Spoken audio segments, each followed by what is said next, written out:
Bwana akupe kupendwa, Bwana akupe kupendelewa, Bwana akupe kusaidiwa.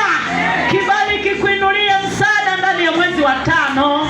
Nasema hivi, kibali kikuinulie msaada ndani ya mwezi wa 5. Esta aliposimama, Biblia inasema walimpa vitu vya utakaso wakamsaidia. Naona kibali cha Bwana ndani ya mwezi wa 5 kikikuinulia msaada. Naona kibali cha Bwana ndani ya mwezi wa 5 kikikutengenezea njia. Siku Esta aliposimama, kibali kilimpa njia kutoka kuwa binti wa kawaida kuwa malkia.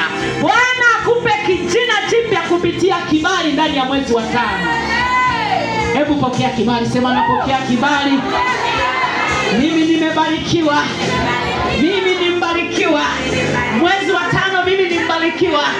Mimi sio mtu wa kawaida. Walioniona mwezi ulioisha, leo hii wataniona nikiwa mtu mwingine. Ninapotembea mimi ni mtu mwingine. Haleluya, haleluya. Esta baada ya madakika machache alipata kibali akawa malkia. Unapotoka kwenye ibada hii, aliyekuona unaingia atakupokea kwa staili nyingine, kwa sababu kibali cha Bwana kimetia juu ya maisha yako. Nakiona kibali cha Bwana juu ya mtu hapa.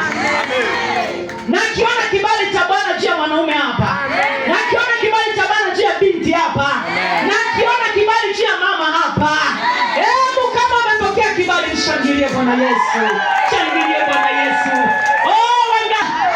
Yusufu alipelekwa Misri kama mtumwa, lakini kibali cha Mungu kilikuwa juu yake na akakubalika, na kila alichokifanya kilibarikiwa kwa sababu ya Yusufu.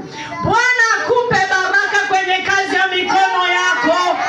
Ndani ya mwezi wa 5 kile utakachokifanya kibarikiwe. Ndani ya mwezi wa 5 kile utakachokigusa kibarikiwe. Ndani ya mwezi wa 5